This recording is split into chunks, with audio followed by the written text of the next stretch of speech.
Audio Jungle.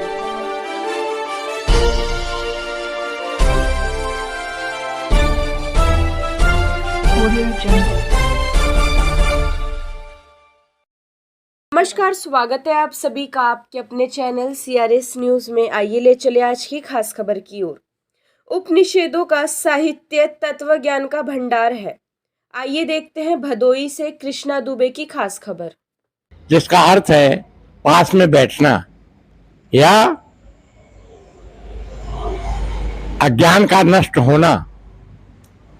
Vishen, गति और साधन, इन तीन अर्थों में सद धातु का प्रयोग होता है। यहाँ पर शिष्य गुरु के समीप बैठकर शास्त्रों का ज्ञान प्राप्त करता है, जीवन का मार्गदर्शन प्राप्त करता है। इस प्रकार उसके अंधकार को नष्ट करके उसके भीतर प्रकाश की ज्योति गुरु उत्पन्न करता है। इसलिए उपनिषदों का विशेष महत्व है। उपनिषद से ही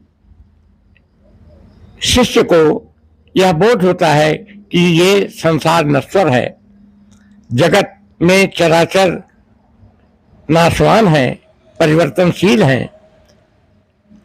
जीव माया के वशीभूत होकर अविद्या का आचरण करता है और अनेक प्रकार के कृत्यों में संलग्न रहता है।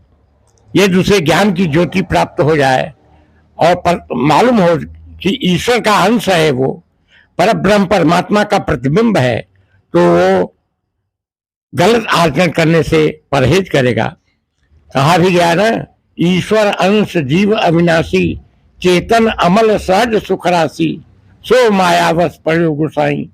तो माया के वश में पड़ करके जीव अज्ञान के अंधकार में निमग्न हो जाता है और सदाचरण नहीं कर पाता। ज्ञान की ज्योति को न प्राप्त करने के कारण उसे ये नहीं प्रतीत होता कि सो हम, जो परब्रह्म परमात्मा है, जो असीम है, जो अपरिवर्तनशील है, वही मैं हूं, ऐसा बोध नहीं हो पाता। वेदांत दर्शन में अध्यारोप और अपवाद के द्वारा शिष्य को यह ज्ञान प्राप्त होता है कि अहम ब्रह्मास्मि, मैं ही ब्रह्म हूं। लेकिन वो एक लंबी प्रणाली है। उपनिषदों में ये कहा गया कि आत्मा अजर अमर है और जीव आत्मा का ही स्वरूप है, जो शरीर के अंदर विद्यमान रहता है। उपनिषद ये एक लंबी श्रृंखला है।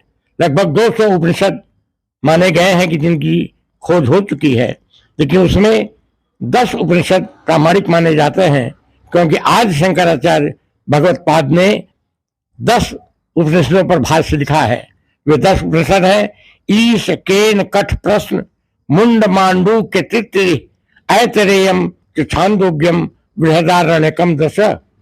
ईशावास्योपनिषद, कठोपनिषद, केनोपनिषद, मुंडोपनिषद, मांडूक्योपनिषद करके बृहदारण्यक उपनिषद तक ये 10 प्रामाणिक उपनिषद माने जाते हैं। वैसे 11वां उपनिषद श्वेताश्वतर उपनिषद भी प्रामाणिक माना जाता है। इन उपनिषदों में ज्ञान का असीम भंडार सुरक्षित है। ये बताया गया सांख्य दर्शन के अनुसार, जैसे पुरुष और प्रकृति के मिश्रण से सृष्टि होती है, वैसे वेदांत दर्शन में बताया गया कि किस प्रकार पंच महाभूत जब उत्पन्न हो जाते हैं तो पंच महाभूत से कैसे जिंदगी होती है। जैसा कि पंडित बेजान चकवस्त, जिन्होंने बड़ी ही पैट्रियाटिक पोइट्री लिखी है, उन्होंने लिखा कि जिंदगी क्या है, अनासिर में जहूरे तरतीब, और मौत क्या है, इन्हीं अज़ा का परेशान होना। पंच महाभूत की जब सृष्टि हो गई तो उनका एक निश्चित प्रोपोर्शन में मिल जाना ही जीवन है। चाहे वो मनुष्य का जीवन हो, पशु पक्षी का जीवन हो, चराचर जगत इस प्रकार से सृष्ट होता है। और मौत क्या है, इन्हीं इंग्रेडिएंट्स का, इन्हीं पार्ट्स का, इन्हीं तत्वों का अलग अलग हो जाना, यही मौत है। तो पंच महाभूत की सृष्टि जो कही गई वेदांत दर्शन में, तो इसमें तो ये जिंदगी और मौत की परिभाषा कही गई। मैं विषयांतर कर रहा हूँ, मैं उपनिषद की बात करता हूँ। उपनिषदों का जो ज्ञान है उसको भगवान श्री कृष्ण ने प्रस्तुत किया है श्रीमद् भगवद गीता में। श्रीमद् भगवद गीता कौरव और पांडव सेना के बीच खड़े हुए श्री कृष्ण के मुख से निकली हुई वाणी है।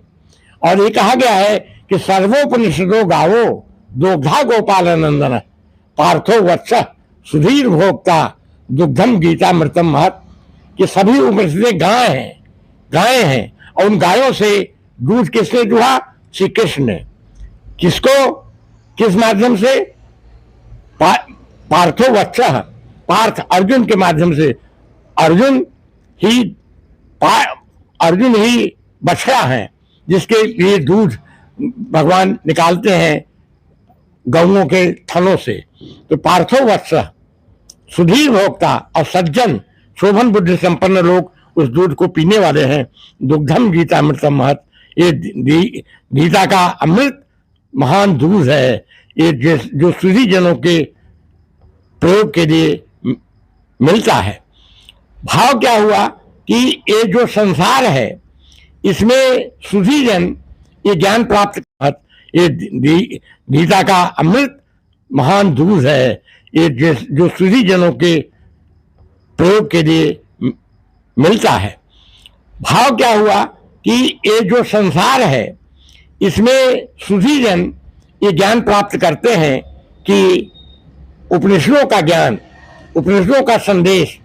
उपनिषद क्या कहते हैं कि आत्मा अजर अमर है, जीव आत्मा का ही एक प्रतिबिंब है, वह माया के वशीभूत होकर, माया एक आवरण है, उस माया के दो शक्तियां हैं, आवरण और विक्षेप। आवरण से तो वो दृष्टि पर पर्दा डाल देती है माया, और विक्षेप से तमाम तरह की सृष्टि होती है जो कहा गया।